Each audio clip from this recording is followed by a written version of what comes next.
बिटिया बाटे मैं बहिया भैया जी के नाम लागैया भैया जी के नाम बहिया है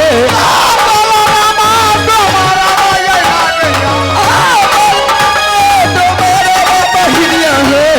भैया जी के नाम बहिया माला रामा तुम्हारा भैया जी के नाम बहिया है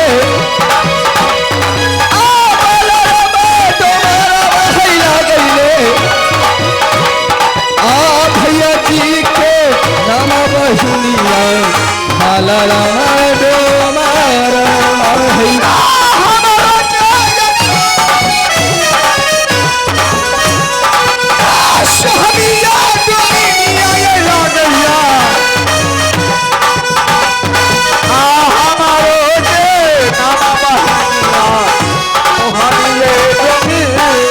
हमारे के नाम बहिया यही डोमिया है हमारे के नाम बहिया सोहन यही डोमिया है छोटा बहिनिया गे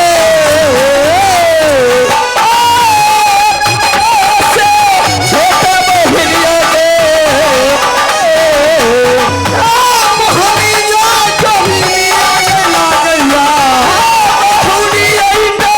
मिनिया बहिया दे आरो चारो से छोटा बहिनिया सोहन करे छे छोटा बहिया महिरी दुनिया है